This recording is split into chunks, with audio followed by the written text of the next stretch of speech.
विरोध क्यों पैदा हो गया? केंद्र सरकार की आर्थिक हालत ठीक तो है।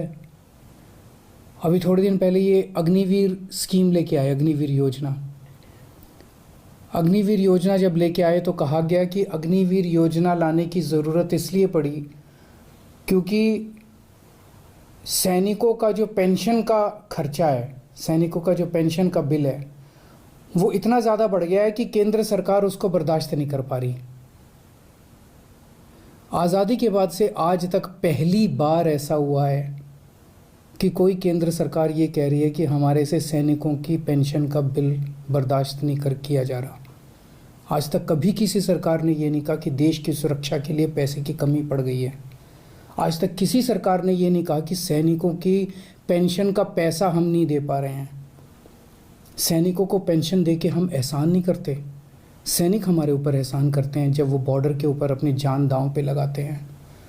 ऐसा क्या हो गया केंद्र सरकार को कि केंद्र सरकार के ऊपर केंद्र सरकार अब सैनिकों के पेंशन की बिल भी, पेंशन, सैनिकों का पेंशन भी देने की हालत में नहीं बची है और उन्होंने उस पेंशन के बिल को ख़त्म करने के लिए अग्निवीर योजना लेके आए हैं।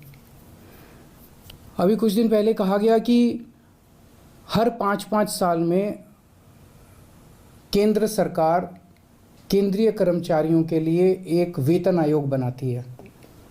8वां वेतन आयोग अभी बनने वाला था।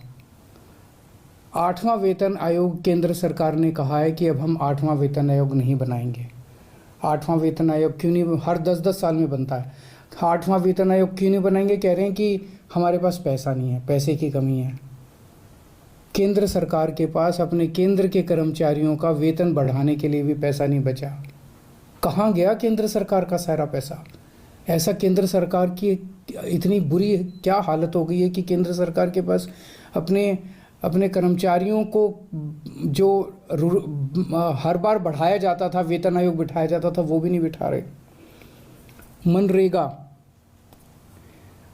देश के गरीब से गरीब आदमी जिसके घर में कुछ भी नहीं होता, उस व्यक्ति को सरकार साल में 100 दिन की दिहाड़ी का पैसा देती है। 100 दिन का काम देती है और फिर 100 दिन का पैसा देती है दिहाड़ी के हिसाब से। केंद्र सरकार कह रही है हमारे पास वो पैसा भी नहीं है देने के लिए। पिछले साल के मुकाबले इस साल उस पैसे में 25% की कटौती कर दी गई है। देश के सबसे गरीब, सबसे मजदूर आदमी, किसान मजदूर, रिमोट इलाकों में जो देश में रहते हैं, गांव में रहते हैं, वो लोग दिहाड़ी के हिसाब से साल में 100 दिन की दिहाड़ी करते थे और सरकार उनको गड्ढे खोदने का काम करते थे, कहीं कुछ सड़क बनाने का काम करते थे, उनको सरकार 100 दिन की दिहाड़ी दिया करती थी। उसमें भी कटौती कर दी गई है। सरकार कह रही है पैसा नहीं है।